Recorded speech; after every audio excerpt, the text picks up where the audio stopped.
Queridos amigos, buenas noches, feliz viernes, bienvenidos una semana más a Lo que no te han contado, en un momento realmente en el que todavía seguimos pensando en Noelia Castillo, a la que dedicamos el programa de Jano García en Libertad de este jueves. Es un caso que hiela la sangre, es un debate, un dilema que plantea que es muy diferente o está muy alejado de todas aquellas conversaciones políticas que están como una especie de terreno de actores, teatral, de una especie de élite, por decirlo de alguna forma, que no nos llegan tanto al alma, al corazón, como el caso de esta chica. Y desde luego lo que sorprende es cómo algunos, yo diría desde los dos extremos del tablero, han intentado simplificar este caso y hacer como un debate sencillo, hacer un debate de pros y contras cuando sea vosotros, porque os he preguntado y lo mostraremos al final del programa, pero a mí por lo menos me generaba un dilema bastante grande y reconozco que leía, escuchaba posturas de las dos partes, los más favorables de la eutanasia en estos casos y los más en contra, y la verdad encontraba elementos que compartían y que no compartían algunas de ellas. En cualquier caso, me ha llamado la atención dos cosas al respecto. O varias cosas, por decirlo de alguna forma. En primer lugar, el circo mediático que se ha organizado al respecto, el cómo esto se ha intentado, digamos, equiparar a lo que sucedió, o que se podría equiparar, mejor dicho, a lo que sucedió con las niñas de Alcácer. Miriam Toñi y Desiré, creo que fue en el año 92, 93, cuando se hizo un tratamiento mediático absolutamente asqueroso y repugnante en el que no respetaron ni siquiera la privacidad de la casa de algunos de los padres de las niñas. En este caso se ha llegado a contactar desde con la abuela hasta con los familiares, hasta con la madre, cuando en realidad aquí el debate, lo fundamental, lo básico, lo que va a la raíz de lo que ha sucedido es el por qué el Estado, las instituciones que pagamos con el dinero de todos los contribuyentes, no fueron capaces de proteger a esta niña, ya fallecida, esta joven, fallecida a los 25 años, por un suicidio asistido. ¿Por qué no fueron capaces las instituciones de garantizar cierto bienestar a una persona que evidentemente tenía problemas psicológicos, en parte, seguramente, en una buena parte, derivados de los problemas de su familia? Y la familia no se elige, y cuando una familia tiene problemas, qué menos que el Estado, esa parte del Estado que defendemos, su existencia como para esa red asistencial, qué menos que funcione. Hay otro debate también con respecto a esa parte de la persona que no llena el individualismo y que yo creo que ahí se entra en un debate más filosófico que tampoco quisiera abordar. Pero luego, sobre todo, yo creo que hay un debate sobre cómo una parte de la sociedad española ha decidido resolver todo este tipo de cuestiones, todo este tipo de dilemas, por la vía fácil, que es básicamente oponerse a lo que piensen los otros, los que están enfrente. Ahí ellos hallan la verdad, ahí ellos hallan todas las respuestas a las preguntas y a las cuestiones que se plantean que pueden no tener claras en un primer momento. Y hay una parte de la sociedad española, no digo que no haya elementos radicales a la derecha, los hay,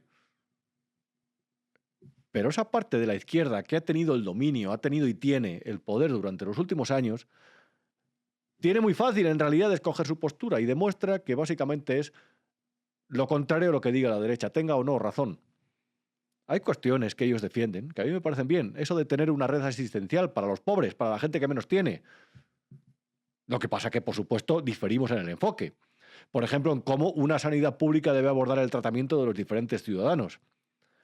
O en cómo ellos hacen una política para colapsar, no cuidar los servicios públicos por su alergia a lo privado, que es algo a lo que tienen alergia porque no lo pueden controlar, porque tienen ese afán marxista de que el Estado esté en el centro de todas las cosas y que sea realmente alrededor de lo que orbite el resto de lo que forma parte del Estado, y al final esa ojeriza que tienen, esa alergia que tienen a lo privado, lo que hace es dificultar, empeorar el funcionamiento de los servicios públicos. Yo claro que creo que la gente que no tiene recursos o que ha tenido mala suerte, que está impedida, tiene que tener unos servicios públicos de calidad, pero para eso hace falta potenciar lo privado, entre otras cosas. Esa izquierda que dice defender a los pobres con ese discurso, que yo comparto, en realidad lo que hace al final es perjudicarlos.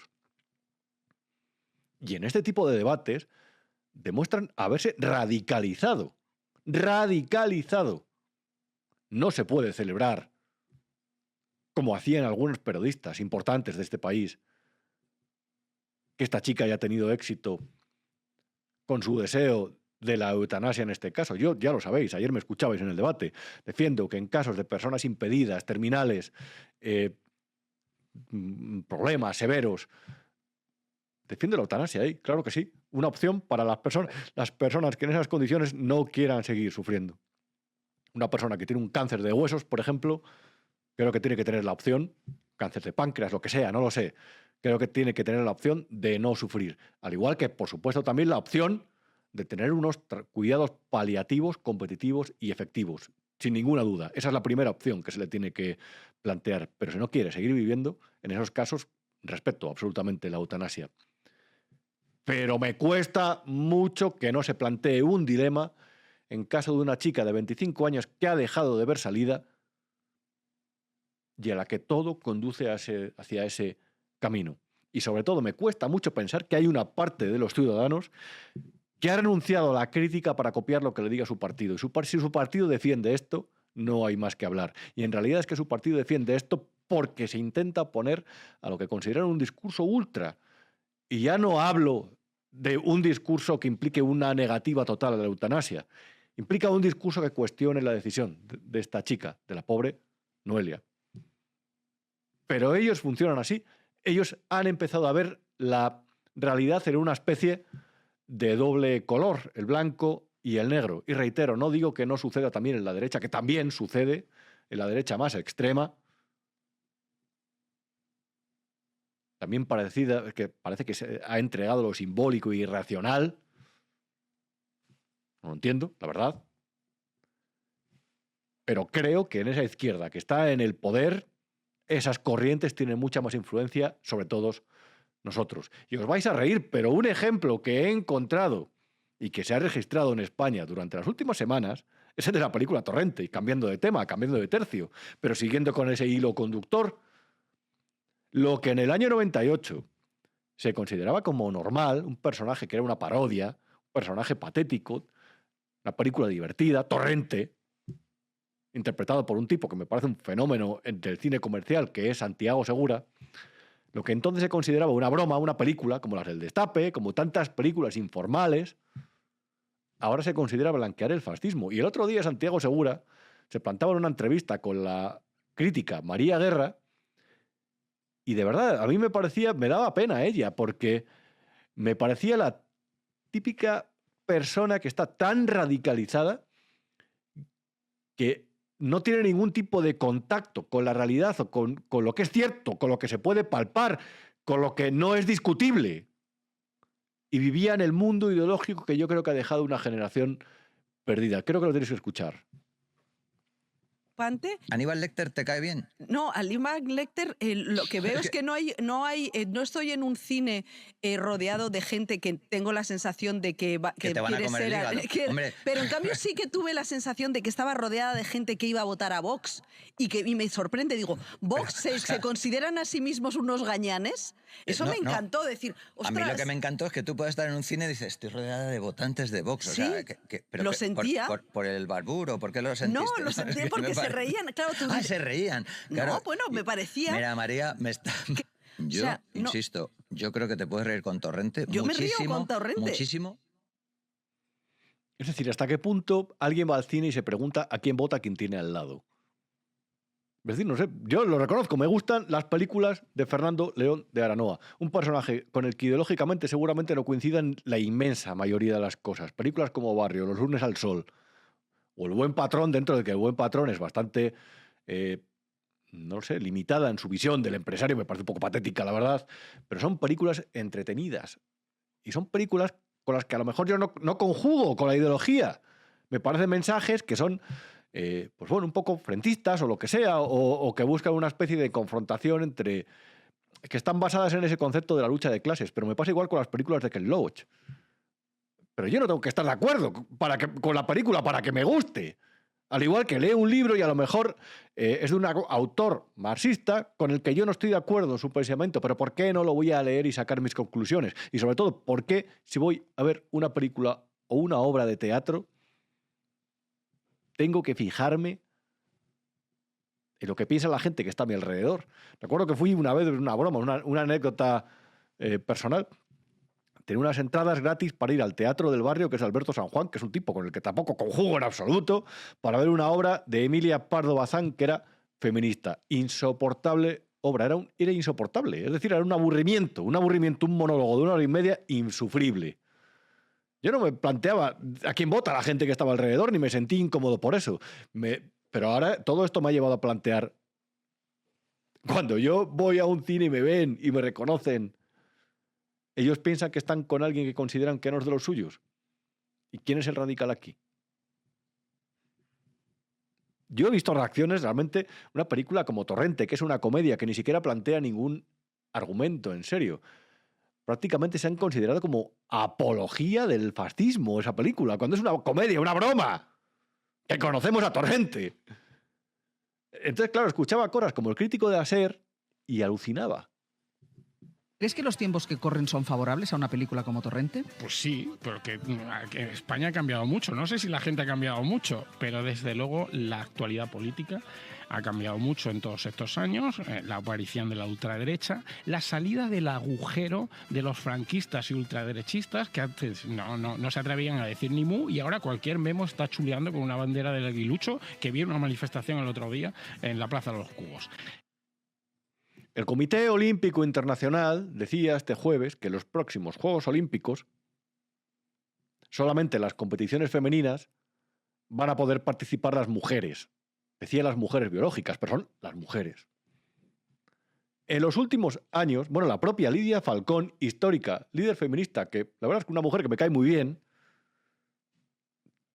tuvo que ir a declarar porque se abrieron diligencias contra ella por un presunto delito de odio, que era una mentira, por oponerse a la teoría de la transexualidad que defendían desde el ministerio de Irene Montero. A la líder histórica, que ella es marxista, lo reconoce, del movimiento feminista. Quien se oponía en los anteriores Juegos Olímpicos, los de París, a que una chica boxeara contra un transexual o contra una persona, porque yo no recuerdo, creo que era una transexual, pero que había una evidente diferencia física que ponía en riesgo su integridad. Quien se oponía a eso le llamaban transfobo. Quien se oponía a tratamientos hormonales antes de pasar por cualquier consulta psicológica es que podía acabar hasta los tribunales. Eso ha sido la ideología woke. Esa ideología de la igualdad, tomada como el centro de todas las cosas, como una especie de fe en la que creer, cuando se ha interpretado de una forma especialmente nociva, ha, de verdad, destrozado algunos cerebros. Entonces ves reacciones y te resultan sorprendentes. En realidad me daba pena escuchar a esta gente, porque están muy alejados de la realidad y de la verdad. Se han creído esa teoría de la confrontación, y eso no existe. Cada persona es diferente, incluso dentro de los propios partidos, incluso dentro de las propias familias. Intentan ahormar grupos basados en quién vota cada qué para crear los grupos de los que son buenos, legítimos, los que creen en el bien, y los que tienen una ideología ilegítima, que no es fascista. Habrá fascistas, como en todo el mundo. Habrá imbéciles, los fascistas son imbéciles, como las personas comunistas.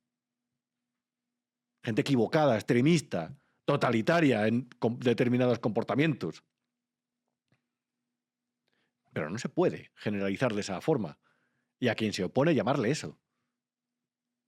Porque al final, como decía Santiago Segura, lo que sucede es que si a alguien le llamas facha muchas veces, al final dice, bueno, ¿qué? Facha, ¿y qué? ¿Y qué? Pero así funciona esta gente. Y lo peor es que nos han contagiado de una cháchara que no ha llevado a ningún punto a retrasar las soluciones para los problemas relevantes de la sociedad, que son siempre los económicos y los sociales, y los de modelo, de Estado. Mientras tanto, debatíamos sobre auténticas chorradas. Quiero decirte, al igual que cuando surgió el feminismo en los 70, surgió el feminismo negro porque las propias feministas no eran interseccionales. Afrofeminismo. Perdón, tienes razón. No tener en cuenta la realidad de las personas racializadas. Sí. Si vosotros habláis de una perspectiva marxista que no incluye también a las personas queer, pues tendrá que surgir un marxismo con una perspectiva de género. Y es así de simple. Pero ¿qué es eso? No penséis que el límite del fascismo estaban los locos del lucro nacional. Es que el límite del fascismo lo ponían en el lugar donde no estaban ellos, fuera el que fuera. Es que lo pusieron donde Albert Rivera en su día. Bueno, de hecho, al PSOE, que quería abstenerse frente a la investidura de Rajoy, los llamaban derechistas también.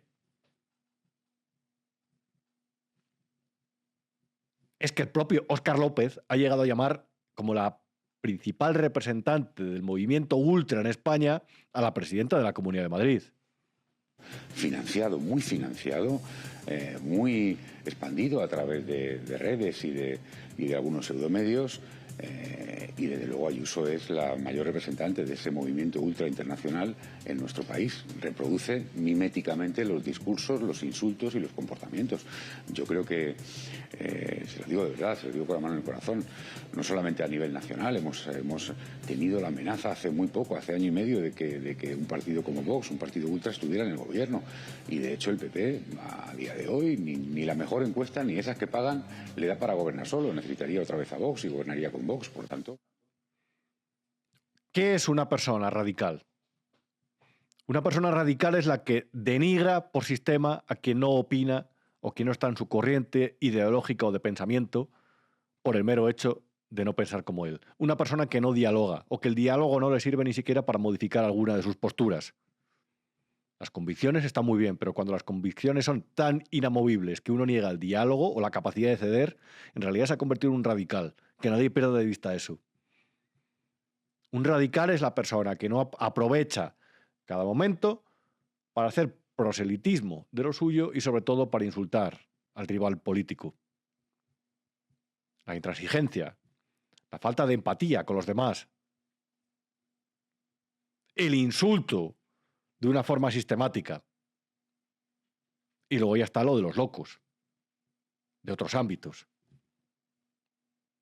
Los que hacen persecuciones, insultan, denigran, pero de eso ya hablaremos. Cuánto cretino, es acojonante. Llevan años desde la política advirtiéndonos que viene el coco con la derecha, que viene un gobierno de la derecha y la ultraderecha que iba a retroceder España a otra época, cuando el coco, el verdadero coco, luego hablaremos con tres grandes periodistas que nos van a hablar del coco de la corrupción, de toda la corrupción que desborda en España, toda la corrupción que amenaza a ese gobierno, toda la corrupción que en una buena parte se va a juzgar el próximo abril. Pero hay otro coco, que es el gran coco de España desde hace mucho tiempo. El peor de los españoles. El peor de los españoles vivos. Ese es Zapatero. La verdad, Delcy Rodríguez y de su hermano Jorge, o de alguno de los dos, amigo personal. Sí, por supuesto. Amigo personal. Sí. ¿No le incomoda ser amigo personal de dos personas que dirigen un régimen represor? Amigo personal. Yo sé muy bien lo que hacen, lo que han hecho, lo que me han apoyado en estas tareas de liberar presos. Lo sé, en un contexto muy difícil y, por supuesto, voy a defender la amistad, solo faltaría. ¿Liberar presos? ¿Y por qué estaban en la cárcel los presos políticos? Porque hay un régimen que ha subyugado al pueblo venezolano durante muchos años. Un régimen del que tenía amistad Zapatero con sus grandes prebostes.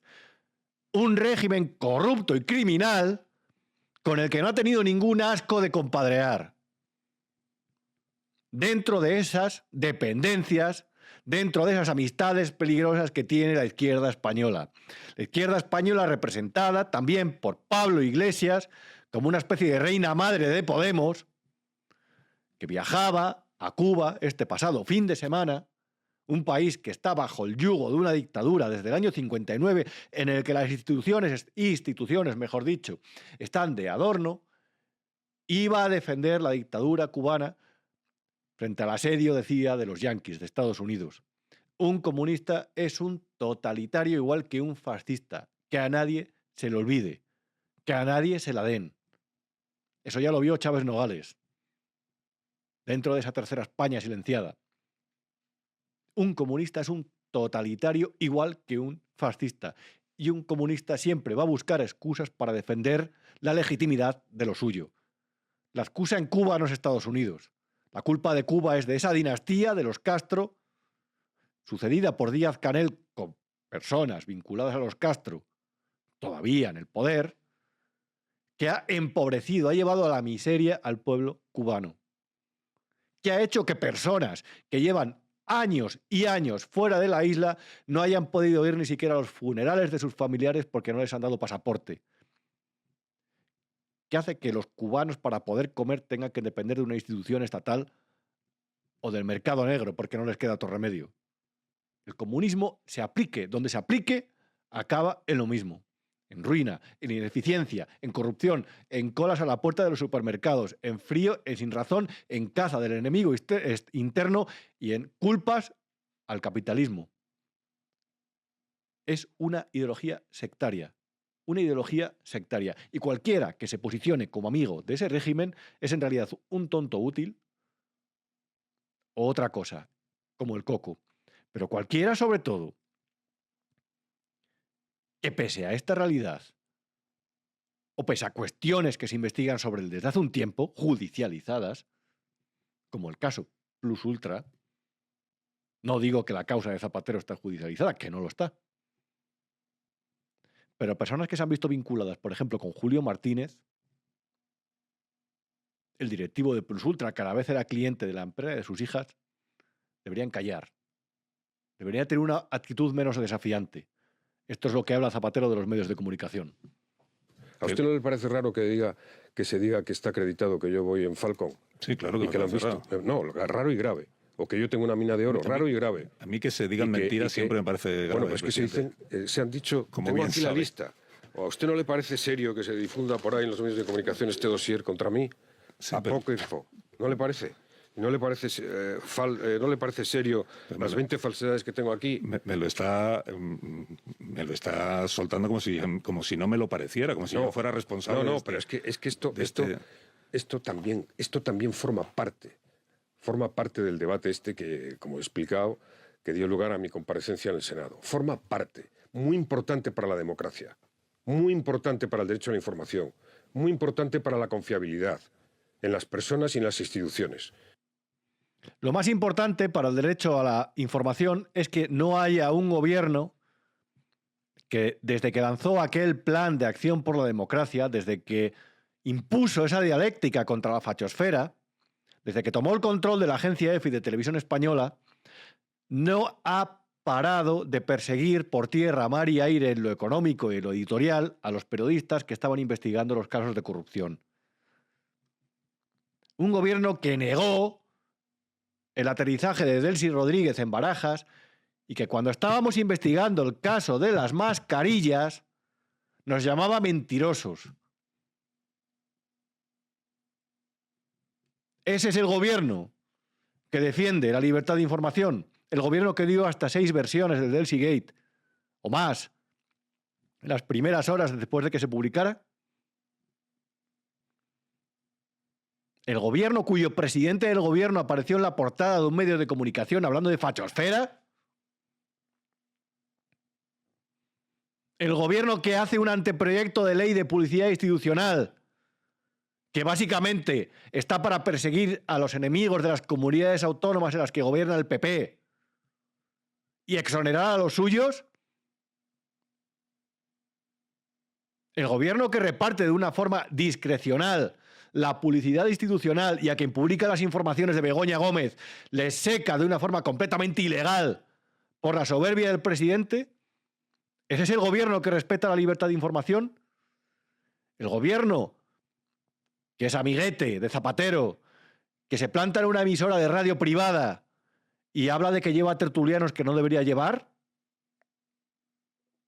¡Qué absoluta vergüenza! El caso es que Zapatero dijo una cosa interesante en esta entrevista que vemos en esta imagen, que es que dice que factura 300.000 euros al año como autónomo. Me parece bien, que le vaya bien, que gane dinero en lo privado. Ahora bien, Zapatero, explica, detalla, si eres tan valiente, si no tienes nada que ocultar, quiénes son tus clientes, de dónde vienen. Explica. Explícalo. ¿Por qué no lo explica? ¿Hay algo que ocultar? ¿Hay alguna relación vergonzante? Las consecuencias de este personaje, el peor de los españoles vivos, un Godoy, un Fernando VII, uno de tantos personajillos que llegan a lo más alto, convirtiéndose en auténticas lacras para el país, y todavía lo sigue siendo. Todavía sigue siendo una larga sombra que todavía tiene a personas en grandes puestos de poder. Veíamos a Beatriz Corredor estos días, después de ocultar durante 8 meses los audios del día del apagón,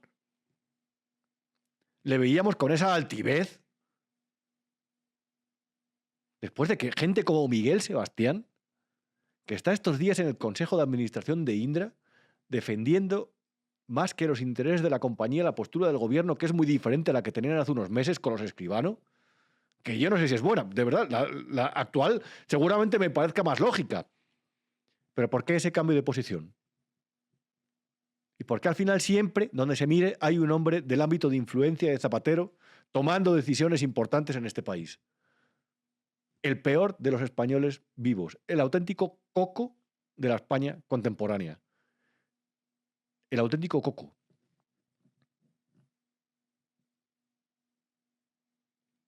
Esta gente nos ha situado en este terreno.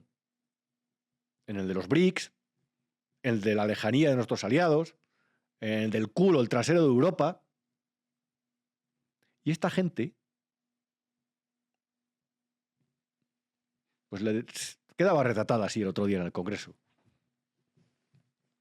Yo diría, señorías, que algo tan honorable como la defensa de la paz difícilmente se puede personificar si la propaganda iraní estampa tu cara en misiles de guerra.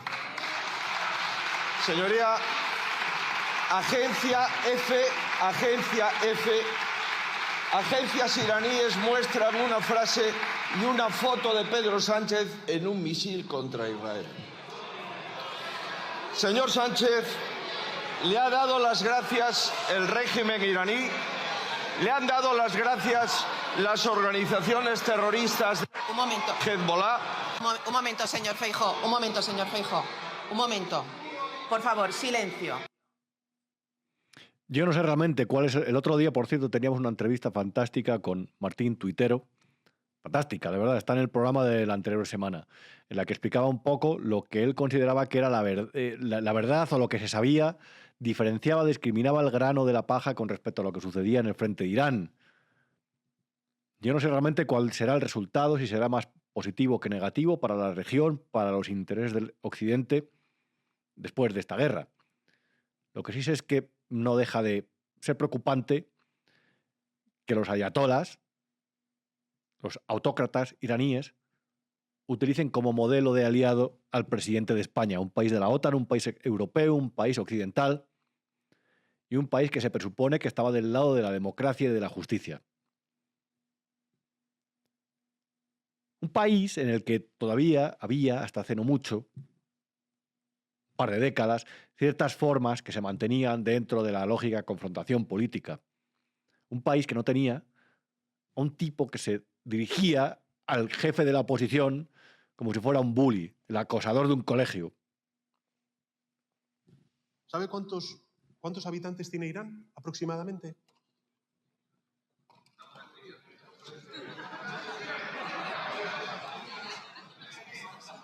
¿Sabría decirme el señor Feijóo el nombre de alguno de los grupos étnicos, además del persa, que componen la población iraní? No, es que estamos hablando de empatía. ¿Sabría mencionar el señor Feijóo al menos uno de los organismos que conforman el gobierno de este régimen de los ayatolás? Digo todo esto, señoría, porque usted no sabe nada de Irán. Absolutamente nada. Pero aún así,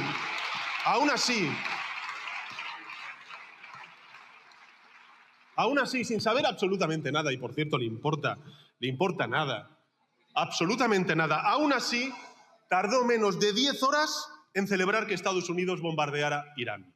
10 horas. ¿A usted le parece normal? Claro, la bomba nuclear. Pero ¿usted esto dónde lo ha leído, señor Feijóo? ¿En OK Diario?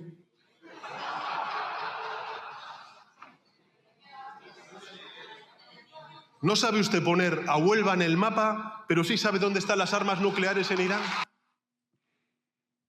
De verdad, esta es la forma de contestar, de responder a un líder de la oposición, a cualquier parlamentario.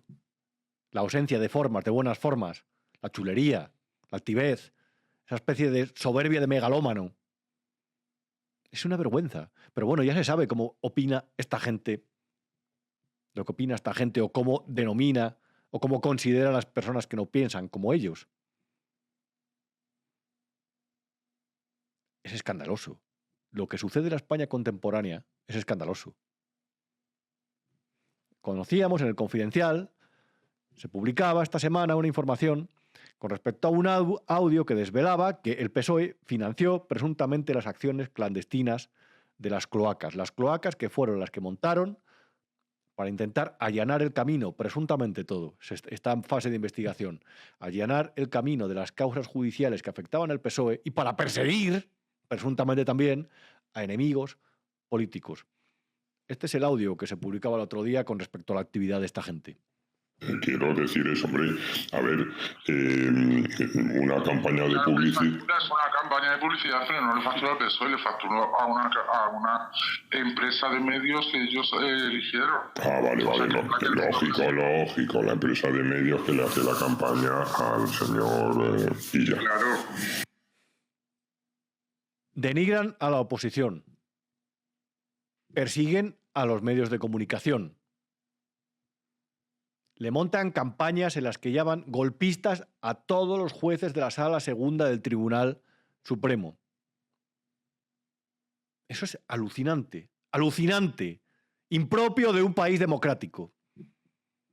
Y a la vez intentan condicionar la labor, todo presuntamente, por supuesto, de fiscales. ¿Recuerda este audio de Leire Díez de hace unos meses? ¿Quién es el fiscal de ese caso?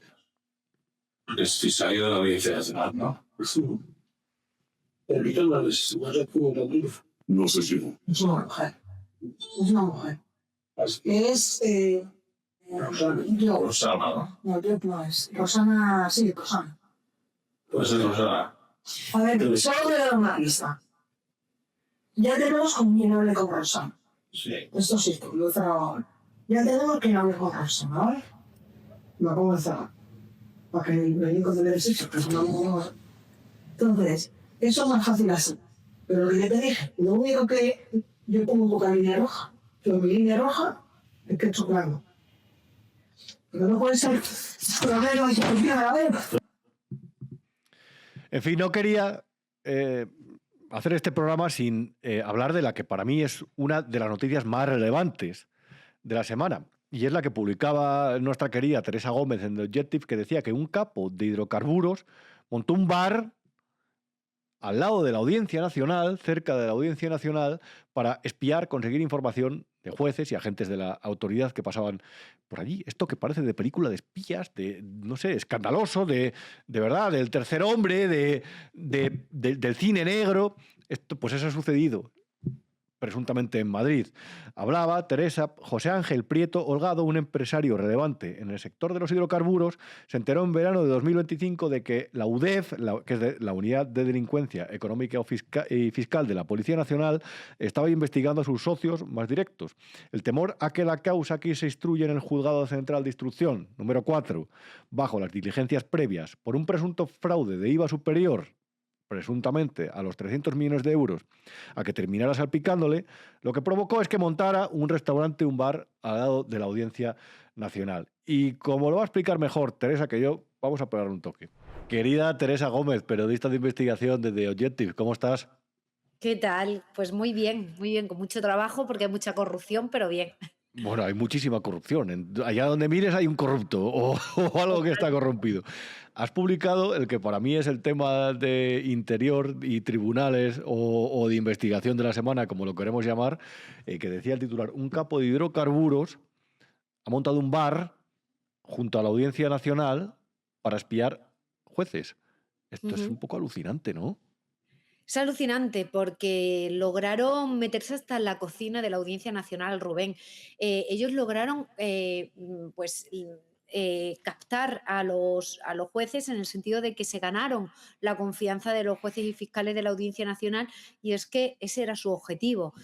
La trama se inicia del siguiente modo. En agosto, uno de los capos se entera que estaba siendo investigado por los agentes de la UDEF. ¿Y por qué se entera?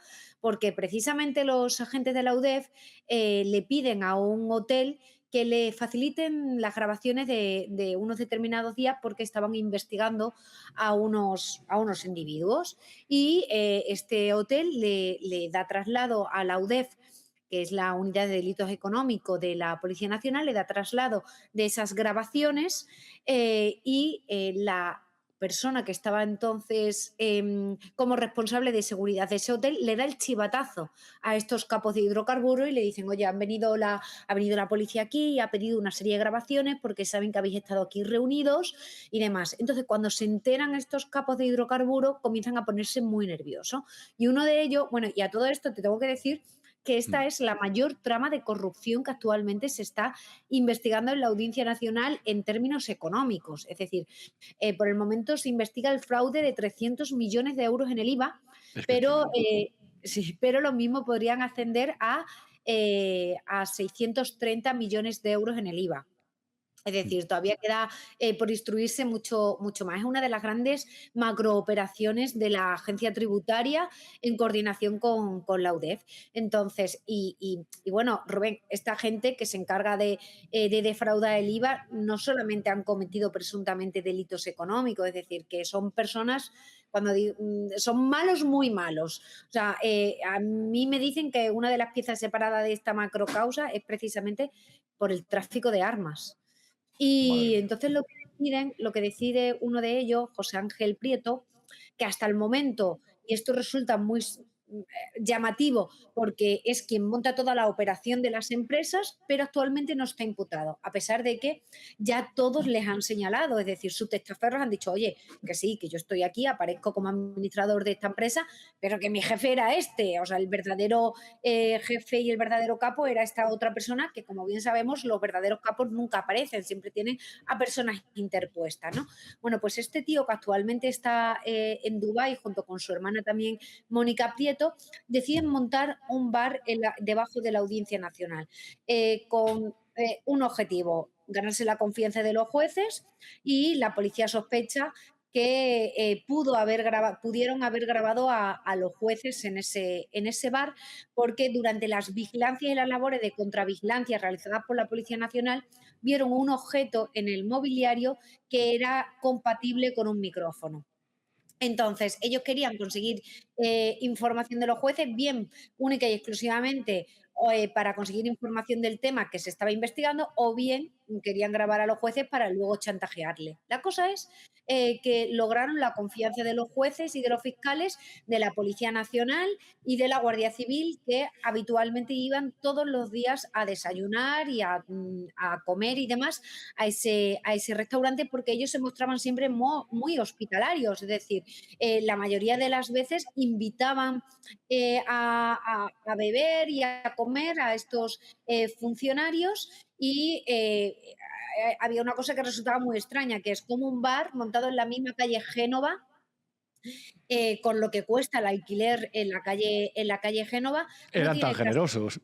No tiene casi afluencia prácticamente de clientes. Los únicos clientes que están suelen ser estos funcionarios, y estos funcionarios pues les solían invitar a las consumiciones en muchas ocasiones, en otras no, pero ellos siempre, es decir, en la mayoría de las ocasiones los funcionarios decían, no, mira, yo prefiero pagar, y pagaban, pero ellos siempre se mostraban con esa predisposición a invitar, ¿no? Para que siempre esas personas estuviesen en ese restaurante. Tenían como demasiado interés. Es más, tenían también mucho interés en preguntarle por determinados asuntos judiciales que en principio, pues un hostelero no tiene por qué tener ese interés, ¿no?, tan a veces llamativo en determinados asuntos. Y eso llamó mucho la atención de la Policía Nacional, que fue cuando comenzó a investigar pues, este restaurante. Quien estaba, la sociedad mercantil que aparecía detrás del restaurante, era una sociedad que estaba creada en Valencia, en la Comunidad Valenciana, y detrás de esa sociedad había un administrador que se llama Carlos Castillo Medina. Esta persona era un hombre de paja, era un testaferro que cuenta con 17 antecedentes penales de todo índole, desde narcotráfico hasta bueno, pues todo tipo de organización criminal y demás, ¿no? Pero este no era el dueño, este, como bien digo, es un testaferro. ¿Quién era el dueño? Pues el dueño era Prieto, que era, a mí me pareció que ha sido tan poco inteligente porque se ha dedicado a poner a muchísimos testaferros entre medio para que nadie le pudiese vincular a él detrás del restaurante. Sin embargo, la mercantil, el nombre de la sociedad es la Finca de Prieto SL. O sea, tiene que ser para poner a muchos testaferros y luego a la sociedad le pones tu mismo apellido. Entonces, bueno, pues esa era la labor que tenían ellos, esos presuntos testaferros, la de ganarse la confianza de jueces y fiscales para poder obtener información y al mismo tiempo, bueno, pues se sospecha que se le pudo grabar pues con otras intenciones como la de, bueno, pues poder a lo mejor extorsionar a los magistrados. Pero esta, Teresa, era la misma trama de Alejandro Hamlin, que era el que se reunió. Esta es otra trama y es otra paralela de Aldama también, ¿verdad? Eso es. Es que ahora mismo una de las causas que más se están investigando ahora mismo en la Audiencia Nacional, Rubén, son las tramas de hidrocarburos, porque es un negocio muy rentable, porque el sistema te permite corromperlo y poder defraudar el IVA y porque por el momento cada vez que se investiga a un capo de hidrocarburo, se investiga a ese capo, que luego siempre son las mismas personas, porque esas empresas que terminan imputadas pues se disuelven y vuelven a crear otras empresas. El problema está en que no se persigue, por un lado, a los funcionarios públicos que otorgan licencias de operadoras a cambio de una comisión, y también está en, bueno, quizás habría que investigar a las grandes empresas que suministran el petróleo a estas operadoras y que por el momento todavía nunca se las ha investigado en una trama de corrupción. Es decir, quizás en estas tramas, para poder bloquearlas y para impedir que se siga defraudando el IVA en la venta de combustible, lo que habría que hacer es perseguir a los que están más arriba. Es alucinante, está todo, de verdad, cómo puede haber tantas tramas de hidrocarburos. Yo había leído que también es verdad que la ley está redactada de una forma que parece que favorece este tipo de organizaciones, o por lo menos que no nos impide, no vamos a decir favorecer. Entonces a mí me da un poco que pensar también, es decir, ¿por qué no se corrige eso? ¿Por qué? Es decir, ¿por qué? Por un lado eso, y por otro lado, bueno, pues a mí lo que me han contado muchos empresarios de los hidrocarburos es, bueno, nunca se ha investigado, por ejemplo, como persona jurídica Repsol. Yo lo dejo ahí. En fin, Teresa Gómez, que sé que tienes prisa, que te tienes que ir. Muchas gracias, un placer, como siempre, te leemos en The Objective. Muchísimas gracias. Un beso enorme. Un abrazo. Adiós. Os decía que hoy tenemos a tres grandes periodistas. Y además, he decidido llamarlos porque después de este invierno, que ha sido un poco tibio en cuanto a corrupción, hay determinadas causas que parecen interesantes y yo creo que merece la pena repasar. Vamos a hablar con Álvaro Oyoki, periodista de La Razón, de algunas de ellas. Querido Álvaro Oyoki, periodista de La Razón, que veo que estás ahí en la sede todavía a estas horas, que trabajas de verdad sin parar, de forma incombustible. ¿Qué tal estás? Muy bien, encantado como siempre de estar aquí, y aquí seguimos, tarde, pero trabajando. Estuviste el otro día, me gustó mucho una crónica que escribiste el miércoles, si no me equivoco, en el funeral de Tejero. ¿Qué tal? ¿Cómo lo viste? Pues abarrotado, más de 300 personas abarrotaron las iglesias de las Salesas, en la de Santa Bárbara, detrás del Tribunal Supremo, al lado de la Audiencia Nacional, ese reconocido templo, y se vieron a muchas caras conocidas, como contábamos, uno de los nietos de Francisco Franco, Jaime Martínez de Bourdieu, que contaba yo la anécdota esa que le decía al polémico Caquemino esa, si yo pensaba venir en vaqueros, pero por mi general de punta en blanco, que me llamó bastante la atención y presencié. Y la verdad, pues, como te puedes imaginar, desde señoras enlacadas hasta pines de todo tipo, desde Borgoña hasta el Valle de los Caídos y el Aguilucho, skinheads, señores mayores, bigotes franquistas y alguno que hasta se parecía a Tejero, a un señor mayor, ¿eh? Sí, es verdad, el look ese es muy común en esa edad, la verdad.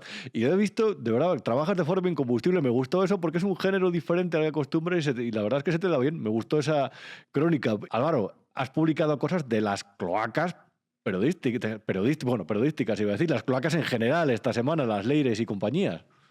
Sí, yo y mi compañera Ángela Pobes hemos publicado esta semana en exclusiva en La Razón que durante las famosas reuniones de abril de 2024 del grupo formado por Patricia López, Leire Díez y el empresario Javier Pérez Dolcet se le trasladó en Ferraz, en la sede del PSOE, a Cerdán.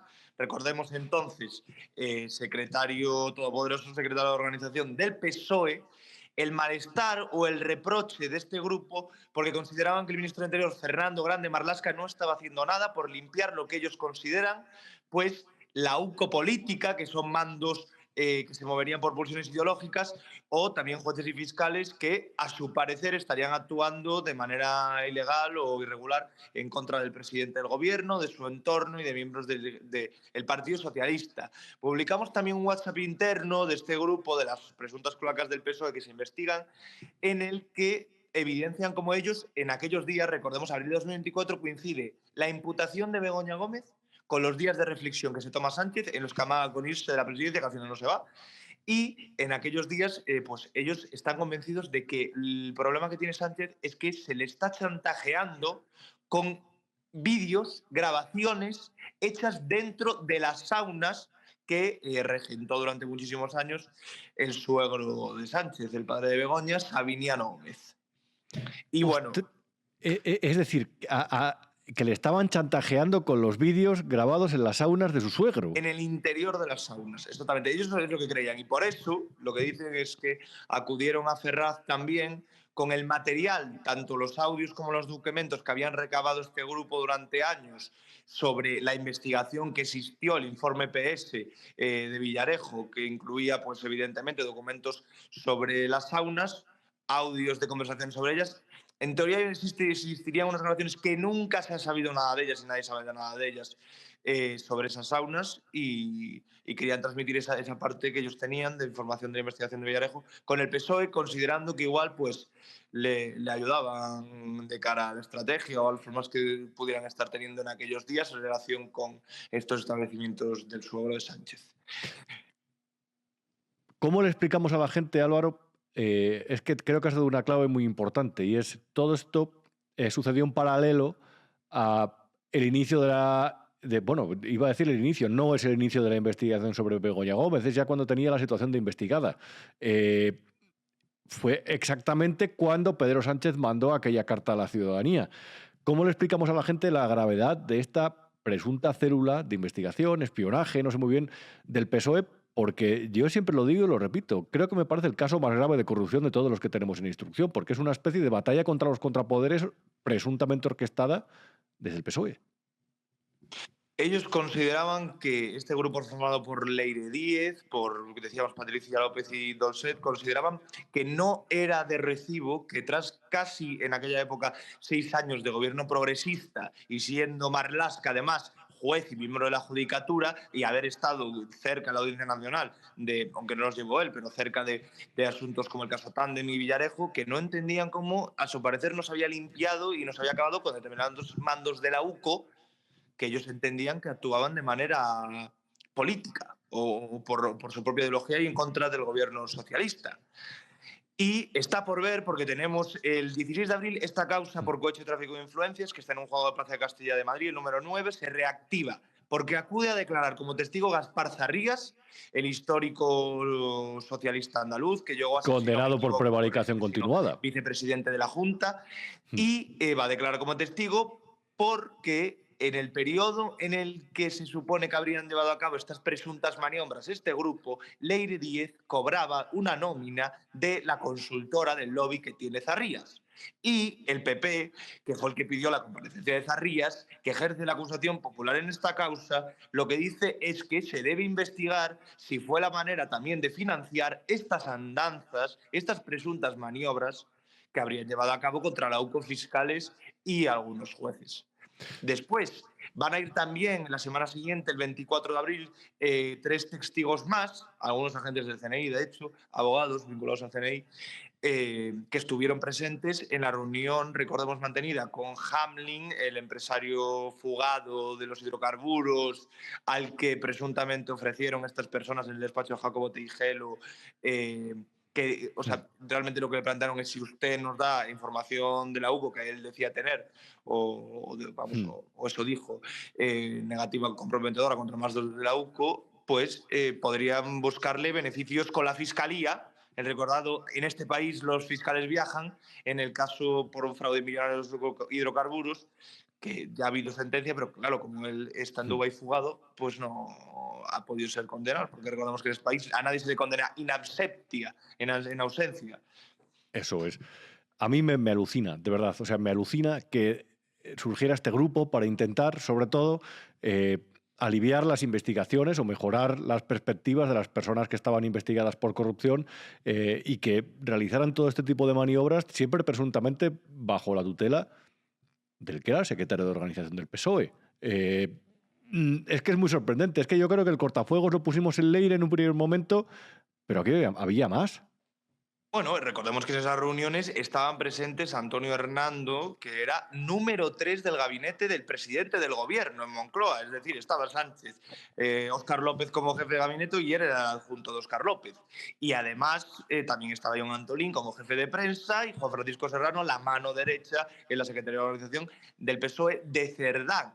Paralelamente, hay que recordar que también va a haber un detalle que la gente no recuerda, porque son muchos casos y muchas actuaciones, pero está pendiente que la Policía Judicial, la Policía Científica, remita la pericial que verificará si el audio que entregó el fiscal Estampa, recordemos, en el que presuntamente le ofrece beneficios laborales y beneficios en los pleitos que él mantenía con el Ministerio de Justicia y el fiscal, si daba información comprometedora de Luzón, fiscal jefe anticorrupción, que está en el caso Coldi, que es el que realmente lidera la Fiscalía Anticorrupción, y de José Grinda, que es otro de los fiscales anticorrupción, y de Manuel García Castellón, que fue magistrado retirado de la Audiencia Nacional, pero fue el instructor del caso Villarejo.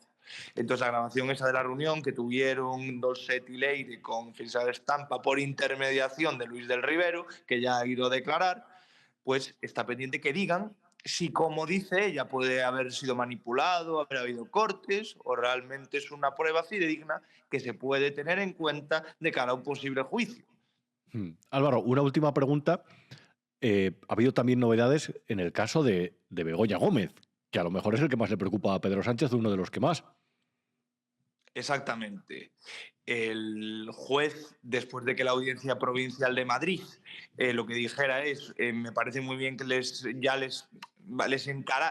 encamine a un juicio con tribunal de juzgado por el tipo, esto es por el tipo de delitos que entran en juego, tráfico de influencias y caudales, malversación de caudales públicos, se juzga según la legislación española con un tribunal de jurado, y el resto, que son apropiación indebida del software, un presunto intrusismo profesional por la firma de contratos públicos de la Complutense para el desarrollo del software sin ser personal propio de la Complutense, pues están conexos con esos otros que decíamos que se juzgarían con un tribunal de jurado. Y la Audiencia Provincial de Madrid, en su momento, la Instancia Superior a Peinado, lo anuló, no porque fuera una decisión desacertada, sino porque no fundamentó el auto explicando toda la serie de indicios delictivos que realmente hacen que ya haya que proponerles, dejarles a un paso del juicio, de sentarlos en el banquillo de los acusados, tanto a Begoña como al empresario Barrabés y como a la asesora de Moncloa. Y bueno, explica pues que habría utilizado la posición de su marido, que habría utilizado también a Barrabés y su cercanía para montar la cátedra, que habría experimentado un cambio radical en su vida profesional, pasando de trabajar en una empresa a dirigir una cátedra, entrar en el IE, a pues desarrollar todas esas actividades profesionales y encima con la ayuda de su amiga íntima que la habría contratado que la contrató en Moncloa y que se habría dedicado con cargo a los fondos públicos a ser una suerte de secretaria para las cuestiones de la cátedra. Yo creo... Entonces, ahora lo han recurrido, evidentemente, porque es el paso que tienen que hacer, lo han recurrido ya los tres. Supongo que Peinado, porque es lo procedente, se mantendrá en su opinión. Irán a la Audiencia Provincial de Madrid y ahora la Audiencia Provincial de Madrid sí que tendrá que analizar si Peinado, después de haberlo fundamentado, si ellos consideran que Peinado tiene suficientes indicios de delito y hechos probados o hechos que presuntamente son así, referentes a la cátedra, al uso de la asesora, de los contratos que habría recibido Barrabés gracias a la firma de una carta por parte de Begoña, si son suficientes para que sea juzgada ella y el resto o no. Y también invito a los espectadores a ver el correo inédito, que en exclusiva hemos publicado en La Razón, que ha entregado Barrabés al juez para intentar exculparse y decir que él en ningún caso está vinculado a la cátedra. ¿Qué pasa? Que si uno, como hemos hecho en La Razón, revisa los actas de la cátedra, en la comisión mixta, que es como el órgano de dirección de la cátedra, aparece, hasta en 3 ocasiones mencionado, el grupo empresarial de Barrabés, que si Barrabés puede ser uno de los miembros de la asesoría empresarial, que estamos estudiando la adenda y el acuerdo con Barrabés, que también está mirando la realización de un Canva de colaboración entre Microsoft y Barrabés. Es decir, pruebas e indicios delictivos. Yo no sé cómo tienes todo eso en la cabeza, Álvaro, pero lo has explicado muy bien. Álvaro Oyoki, periodista de La Razón, te leemos y de verdad, un placer contar contigo por aquí. Un abrazo. Gracias a ti y un fuerte abrazo a todos los espectadores. Y bueno, no quería dejar de recordar, antes de nada, las palabras de la ministra de Hacienda, ex ministra de Hacienda, María Jesús Montero, ex vicepresidenta del Gobierno, que va camino de Andalucía a presentarse como candidata del PSOE con menos opciones, pues no sé, el Real Valladolid actual si jugara contra el Bayern de Múnich. Bueno, el otro día hizo unas declaraciones muy interesantes que hacen ver que también a lo mejor esa grandilocuencia, megalomanía, no solamente le afecta al presidente del Gobierno, sino también a ella. Se consideró como a lo mejor la mujer que más poder ha acumulado en la democracia. Pero le decía que me sorprende esa pregunta porque yo creo que lo que realmente importante, o por lo menos a mí me inspira y a mí me motiva, es el hecho de que probablemente, y esto en política es bastante inusual, una persona que tiene grandes responsabilidades en el Gobierno, en este caso vicepresidenta primera y ministra de Hacienda, que probablemente ha sido la persona o la mujer, sin duda, con más poder del conjunto de la democracia, que ha tenido responsabilidades que, en definitiva, han supuesto más poder del conjunto de la democracia. Sí, la Delsi del PSOE. La Delsi 2 del PSOE, mejor dicho. Vamos a ver cómo termina el Frente Andaluz, pero a ver, no le da muchas opciones, la verdad. De hecho, se espera un guarrazo importante del PSOE en las encuestas, sin triunfalismo, sin ningún tipo de predicción. Le dan mayoría absoluta, la mayoría, a Juanma Moreno, aunque es verdad que hay encuestas que hablan de un crecimiento de Vox que le podría hacer correr peligros a mayoría. Veremos, va a ser un frente muy interesante. Andalucía es una comunidad fundamental. Además, plagada, o sea, llena de buena gente, mejor dicho. Ya sabéis, ayer lo dije, es mi favorita, mi comunidad autónoma favorita de España, junto con Castilla y León, que es la mía. Pero Víctor Aldama había señalado a María Jesús Montero. Víctor Aldama la había señalado. Vamos a ver qué pasa antes de las elecciones con María Jesús Montero, si pasa algo, ¿no? Que no lo sé. En fin, vamos a llamar también, para cerrar esta terna de grandes, a Miguel Triviño, periodista, amigo de Independiente, que además es uno de los tipos que mejor me cae en esta vida. A ver qué nos cuenta. Miguel Triviño, periodista de Independiente, ¿cómo estamos? ¿Qué tal, Rubén? Muy buenas. Una semana más aquí. Pues muy bien, muy agradecido, como siempre. Oye, he visto que publicabas una cosa que me llamaba mucho la atención. Dolcet, Pérez Dolcet, que es el hombre que participaba en estas reuniones con Leire Díez, empresario de Grupo CED, etcétera. Dolcet insta a Aldama a denunciar las supuestas escuchas en la cárcel al margen del caso Leire. ¿Esto qué es? Sí, es café Escuchas para... ilegales, o sea, ¿qué es eso? O sea... es café para muy cafeteros. Quizás recuerdes, Rubén, que cuando estalló el caso Leire o el caso Fontanera, ¿no? Que se está instruyendo en los juzgados de Plaza de Castilla, ¿no? Donde se está tratando de averiguar si Leire Díez, a las órdenes de Santos Cerdán y por lo tanto a las órdenes del Partido Socialista, pues ofreció chantajes o chantajeó, mejor dicho, ¿no? a fiscales y empresarios para obtener información privilegiada con la que tumbar las causas que afectan al gobierno, ¿no? Aquello de Antonio Balas nos va a matar a todos y no tengo ninguna gana y esas cosas, ¿no? En referencia al teniente coronel de la UCO. Y bueno, en esta causa, al principio de todo, Aldama pidió personarse y también el juez García Castellón, por cierto. Y Leire lo recurrió, la abogada de Leire Díez lo recurrió y el juez les dio la razón y les expulsó, ¿no? Y Aldama quería entrar en esta causa porque sostiene que, a ver cómo te lo explico para que se entienda. Leire Díez llegó a reunirse con un guardia civil, con Rubén Villalba, que tomó unas notas en la reunión que mantuvo con Leire, ¿no? Y en esas notas, aparentemente, viene que Leire Díez tenía conversaciones que Aldama había mantenido con sus abogados en referencia a sus negocios en el sector de los hidrocarburos. Y Aldama quería que todo eso se investigara dentro de este procedimiento, ¿no? Porque él también dice que cuando estaba en la cárcel, en prisión provisional, dos personas que se hicieron pasar por agentes de la UCO fueron a visitarle a prisión y, bueno, en fin, que pedía que todo este tipo de cosas se investigaran dentro de esta causa. Y Dolcet, que es el presunto socio de Leire Díez en esta cuestión, que acudió a la mayor parte de las reuniones que tuvieron lugar con estos fiscales y empresarios junto a ella, pues le ha dicho a Aldama, le ha dicho, oye, yo no digo que no haya ocurrido, pero creo que esto deberías denunciarlo en un procedimiento distinto, ¿no? Porque aquí no tiene cabida. Porque cabe recordar que tanto Dolcet como Leire Díez niegan tajantemente haber trabajado para el Partido Socialista y ellos únicamente dicen que son perjudicados del comisario Villarejo y que cuando... Dime, sí, Rubén. Sí, pero nos vamos al momento...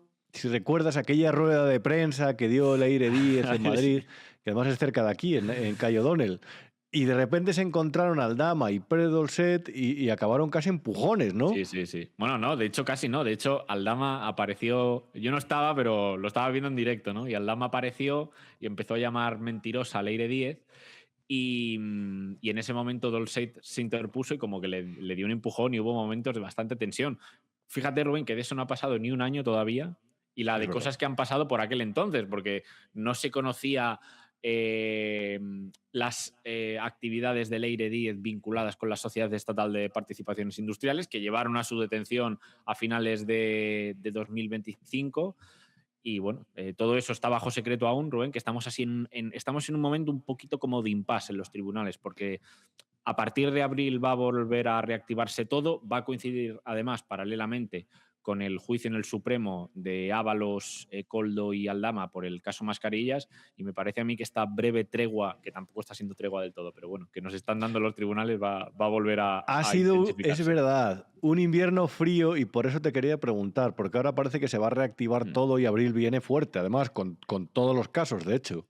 No tan frío, Rubén, porque seguro que tú lo leíste y nuestros espectadores seguro que también. Empezaron a salir cosas del tema de Forestalia. Es verdad. Que yo creo es que eso va a acabar en la Audiencia Nacional porque se toca, creo yo, de una forma evidente con el tema de la SEPI, que como está bajo secreto y todavía los periodistas no hemos tenido acceso a ver el contenido que maneja la Fiscalía y la Guardia Civil en referencia a esa investigación, pues bueno, estamos un poco expectantes, ¿no? Pero salió un documento del caso Forestalia en el que el socio de Santos Cerdán en Servinavar, Anchón Alonso, que fue uno de los detenidos junto con Leire Díez y el expresidente de la SEPI en aquella operación de la Guardia Civil a finales de diciembre, Bueno, a Leire le detuvieron en un atasco en la Castellana. ¿Sí? Fue una cosa cojonante eso. Sí. Fue tremendo. Leire con la capucha, como si como saliendo de la Audiencia Nacional, como si no la hubiéramos visto ya, ¿no? Pues bueno, uno de los detenidos en la trama de Forestalia, un exalto cargo de Teresa Rivera, por cierto, dijo que el que le había introducido en el negocio de las renovables había sido Anchón. O sea que la verdad que yo creo que cuando... Se está hablando mucho del caso de Plus Ultra, y es normal, porque ese también está bajo secreto, y ahí cuando se abra, pues yo no tengo información, pero sí que tengo la sensación de que van a salir cosas que van a poner en una situación muy delicada a José Luis Rodríguez Zapatero. Pero cuando se abra el secreto de la SEPI, Rubén, yo creo que eso sí que va a ser un poco un antes y un después, porque me da la sensación de que ahí debe haber oro. Sí, además solamente conocemos a 3 personas ahora, que son Anchón Alonso, Vicente Fernández, si no me equivoco el apellido, y Leire Díez, pero ahí tiene pinta de que puede haber cierto efecto en cadena. Se habla de contratos, no sé si será verdad, la verdad, o si estará relacionado al final, pero se habla de los contratos en correos. Hay ciertos indicios que no huelen muy bien, la verdad. Y luego hay una cosa que ha sucedido esta semana que publicabas también en El Independiente. Perdona, porque hoy tengo la garganta un poco mal, hablo un poco mal, porque estoy otra vez con faringitis, que es la tercera vez que en estos días, que en este año que me la pillo, pero a ver si se me entiende. Begoña Gómez ha dicho básicamente, o ha transmitido, que Peinado la investiga por ser la mujer del presidente del gobierno. Sí, bueno, en el enésimo capítulo de esta inacabable instrucción, el resumen es un poco que Peinado ya el año pasado dijo que si esto acababa yendo a juicio tendría que ser ante un jurado porque, ahora mismo no recuerdo cuáles, pero 2 de los 5 delitos por los que está imputada Begoña Gómez tienen que dirimirse ante un jurado popular. Y eso arrastraba al resto de la causa y todo tendría que ser, en caso de llegar a juicio, ante un jurado popular, ¿no? La Audiencia Provincial de Madrid se lo rechazó a Peinado porque dijo que no fundamentó bien esa decisión jurídicamente y ahora Peinado, en un auto muy extenso la semana pasada, volvió, pero ya con más carga jurídica, a decir que Begoña Gómez, Juan Carlos Barrabés y su asesora en Moncloa, Cristina Álvarez, acabarían ante un jurado popular si finalmente decide mandarles a juicio. Y ahora Begoña Gómez ha recurrido esa última decisión y en un escrito, pues sí, viene a decir que Peinado se basa en meras conjeturas y que hay una frase casi textual en la que dice que está siendo investigada por ser la mujer del presidente del gobierno. No hay que olvidar, Rubén, que es cierto que ha habido muchísimo ruido alrededor de esta causa y yo la parte de la asesora en Moncloa, pareciéndome un comportamiento no ético, el hecho de que tú tengas a una funcionaria del Estado, pues de alguna forma trabajando para ti, ¿no? Como se demostró cuando la UCO reveló que era ella la que administraba los correos electrónicos con las compañías que patrocinaban el máster de Begoña Gómez en la Universidad Complutense. No sé si va a dar para un delito de malversación, pero es que aquí no hay que olvidar, bajo mi punto de vista, que la parte más grave es que hay un interventor de Hacienda, no Peinado, un interventor de Hacienda que detectó anomalías en la adjudicación de unos contratos de Red.es a unas empresas de Barrabés que contaron con 2 cartas de recomendación de Begoña Gómez. Y el lío que tiene con la Complutense por registrar el software a su nombre cuando era de dominio público, porque todos los materiales de la cátedra tenían que, todo el rendimiento que se sacara tenía que repercutir en la propia cátedra, la propia Universidad Complutense. Exacto, sí, la Complutense, de hecho, no recuerdo ahora mismo si ya está personada como perjudicada, pero por lo menos anunciaron que lo iban a hacer. Ya tengo tantas causas en la cabeza que estas normal, se me escapan, pero vaya, que yo la parte que ataña a Barrabés, bueno, es que no ya Peinado, es que la Audiencia Provincial de Madrid ha avalado el núcleo de la investigación, es decir, le dan la razón a Peinado en toda esta parte, ¿no?, que he comentado de los contratos que le fueron adjudicados a Barrabés y no descartaban que hubiese delito en el tema de la asesora también. Veían indicios, por lo que, bueno, Peinado podrá haber sido más o menos tosco en su instrucción, pero lo cierto es que lo fundamental ha sido avalado por instancias superiores. Así que yo, estoy muy convencido de que Begoña Gómez va a acabar siendo enjuiciada por estas cuestiones. Luego hay un último tema que quería tratar contigo, Miguel. publicaste aquí por qué están en semilibertad de etarras como Amboto o Cherokee. A mí como ciudadano todo esto me duele todavía, de hecho, porque sobre todo, más que por este tipo de cuestiones, por cómo se está relativizando lo que fue ETA, a qué se dedicó, la persecución a la que sometió a muchas personas, a las personas a las que asesinó, por supuesto, pero también a quienes les obligaba, les extorsionaba dentro de sus puestos de trabajo, dentro de cualquier actividad política. Y a mí me da la sensación de que ese problema, esa lacra, que no hace tanto tiempo que pasó en España, de hecho dejó de matar en 2000, digamos, anunció su disolución, o que dejaba las armas, mejor dicho, en 2011, ahí me da la impresión de que hay como cierta intención de que pase al olvido por una cuestión de, no lo sé, mantener el statu quo en País Vasco, cosa que es una paz comprada, lamentable. Y veo estas noticias y yo creo que muchas veces no se le da importancia, pues no sé si porque no tienen las suficientes lecturas en los medios, porque hay una parte de la sociedad que lo ha amortizado, pero lo que ha pasado esta semana es relevante. Desde luego, desde luego. Bueno, yo mismo, Rubén, pertenezco a la generación, yo soy del 97 y yo no tengo el recuerdo de que nadie en el colegio, en el instituto, me hablara de ETA en ningún momento. No se cuenta, no se explica, y ahí están todos los artículos que se publican en diversos medios en los que se evidencia, ¿no?, que el tema de ETA es, no sé si tabú, pero casi, ¿no? Y muchos de nuestros jóvenes, entre los que todavía me incluyo, no saben quién es, por ejemplo, Miguel Ángel Blanco, sin ir más lejos, ¿no? Entonces, bueno, a mí me parece infame. Y bueno, sí, estas semilibertades, asociaciones de víctimas denuncian que en la práctica son un tercer grado encubierto, ¿no? Porque para poner en marcha este régimen jurídico se aplica el reglamento 100.2 del régimen penitenciario, que no requiere de la aprobación de un juez, ¿no? Tiene que proponerlo la Junta de Tratamiento de cada cárcel, pero el juez no tiene que, digamos, que autorizar, ¿no? Sí lo tendría que hacer en el caso de un tercer grado como tal. Entonces, lo que hacen es que se recurre a este 100.2, que a mí me han contado abogados que se planteó en origen para situaciones muy, muy excepcionales, en las que, por ejemplo, hubiera un preso que estuviera con muchos problemas médicos, pues para facilitar un poco que pudiera salir de la cárcel sin que fuera necesario concederle un tercer grado, ¿no? Pero lo cierto es que en la práctica, hace unos meses o unas semanas, se le concedió esta semilibertad a Cherokee. Sí. Y esta semana a Amboto.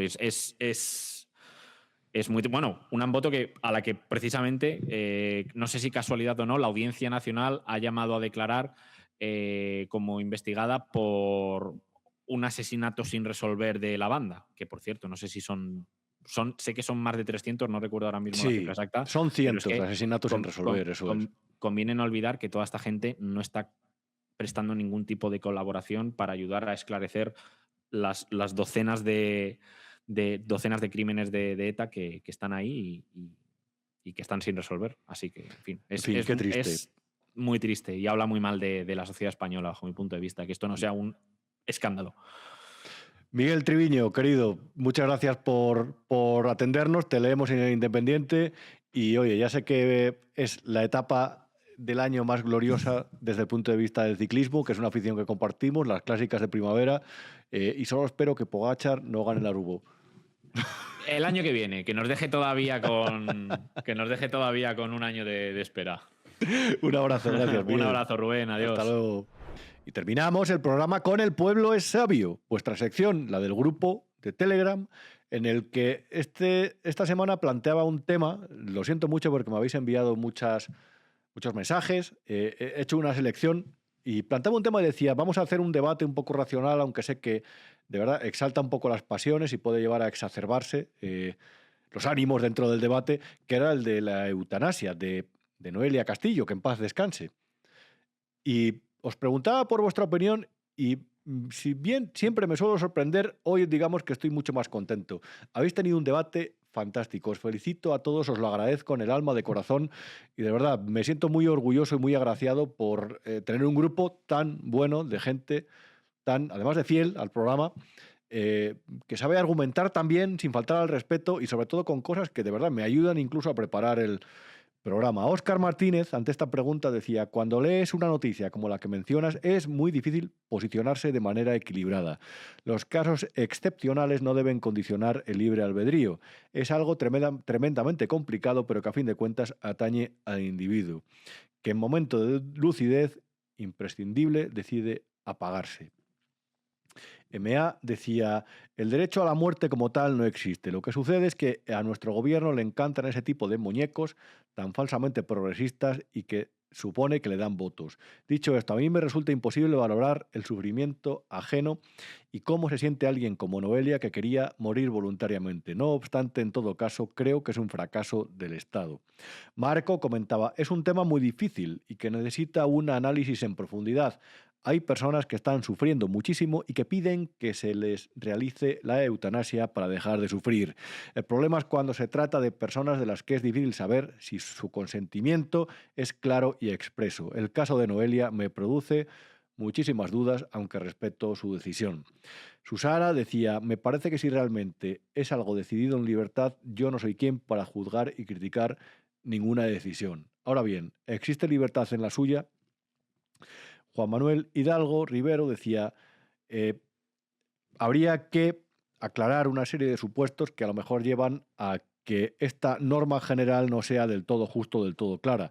Por ejemplo, que la persona que se aplique esta eutanasia deje testamento vital o que haya pasado 6 meses en coma, que tenga un estado avanzado de Alzheimer, cierta graduación de ELA, etcétera, etcétera. De esta manera siempre se respetaría la última voluntad racional antes, para ser más concreto y más justo con la persona que lo sufre. Yo estoy plenamente en contra de la eutanasia. Considero que llegar a este punto es un fallo del tratamiento de salud mental. Por otro lado, es poner el peso de quitar una vida a un profesional de la medicina. Juan Antonio decía: cualquier persona en plenas facultades dispone de los medios para quitarse la vida. A la eutanasia recurren quienes no pueden hacerlo solos. Yo soy creyente y para mí esa es una cuestión de piedad y compasión con quien sufre. Me cuesta entender que la mayoría de las personas no tengan ninguna duda en sacrificar una mascota muy querida para evitar el sufrimiento, y en el caso de una persona que además se expresa libremente y en plena conciencia, nos pongamos exquisitos. Yo mismo tengo riesgo moderado de sufrir Alzheimer y le he pedido, dejado escrito a mi familia, mi voluntad de que no me alarguen innecesariamente la vida si un día soy un auténtico vegetal. Dicho esto, considero que el caso de Noelia representa un triple fracaso de nuestra sociedad. Perdón, porque ya os digo que tengo faringitis y hasta ahora tengo la garganta machacada. Mar decía: es imposible valorar lo que una persona sufre y está dispuesta a seguir haciéndolo. En casos de enfermedades terribles puedo llegar a comprender la decisión. Con Noelia es distinto. Ha sido un fracaso tras otro de los padres, de las instituciones y del Estado. Ha tenido una vida terrible, pero le ha faltado soporte emocional y ayuda de todo tipo. Quién sabe si con ello su decisión sería distinta. Es muy triste. Hay algunos mensajes de audio también. ¿En qué punto nuestro afán de ayudar o nuestra moral se tuercen tanto que condenamos a una persona a un sufrimiento largo y penoso solo porque algo como la eutanasia nos parece incorrecto? ¿Quiénes somos nosotros para juzgar?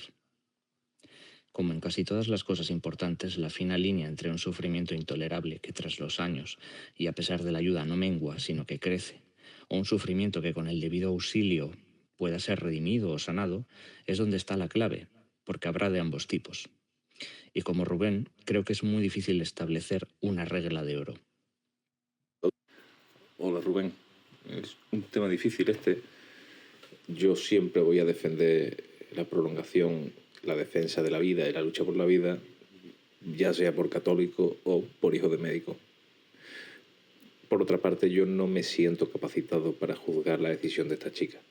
No puedo, desde mi punto de vista, decidir si lo que hace está bien hecho, si tiene razón o si tiene derecho. Lo que sí que estoy seguro es que, aunque haya gente que considere que ella ha ganado una batalla al ganarse su derecho al descanso, en cualquier caso no hay nada que celebrar aquí. Esto ha sido una detrás de otra, una desdicha detrás de otra, un desastre detrás de otro, un desamparo y un maltrato y un sea, esta chiquilla vivió una vida de desgracia. Yo no me atrevo a opinar de una forma concreta. Es tan delicado, tan sensible, pero para mucha gente, si pienso en la niña, la puedo llegar a entender. Si pienso en los que tienen que hacerle la eutanasia, me imagino también las dudas y la zozobra. Si pienso en la familia, no lo sé. Pienso que el Estado ha fallado. Esta criatura es una víctima de todo el sistema. ¿Qué puedo pensar? Que no lo sé. Es un tema en el que tengo muchas dudas. Chris comentaba, con este caso realmente abrimos la posibilidad de que todo aquel que desee suicidarse, a que el Estado le ayude. Creo que no se han agotado las vías de intentar tratarla. MK decía, estimado Rubén, de piel para adentro deberíamos ser soberanos. Y Paco López decía, el tema moral termina desembocando en un planteamiento de blanco o negro y nos deja a muchos fuera. Es necesario respetar la voluntad del enfermo, pero ¿la legislación actual garantiza que la voluntad es completamente libre? En mi opinión, no. Gracias a todos, reitero, ha sido un debate fantástico, ha sido un gusto leeros y escucharos. Disculpad por los que os habéis quedado fuera. Espero en las semanas siguientes poder meteros las siguientes intervenciones si estáis dispuestos, si os agrada intervenir en el programa. En fin, amigos, nos vamos de vacaciones de Semana Santa. Hay contenidos especiales para estos días, pero la verdad es que nos toca descansar. Nos vemos aquí dentro de un par de viernes, ya sabéis, lo que no te han contado, viernes 9 de la noche, encantado como siempre de contaros la actualidad y por supuesto de formar parte de este equipo de B1 Media. Ya sabéis, freedomcollection.es, nuestra web de ropa, camisetas, tazas, etcétera, etcétera, etcétera, que no tengo ninguna duda que ahí vais a encontrar productos que os van a satisfacer, os van a gustar y como somos diseños exclusivos que a lo mejor no habéis visto en otro sitio. Seguro que no habéis visto en otro sitio. Amigos, feliz viernes, buenas noches, felices vacaciones. Un abrazo fuerte a todos. Adiós.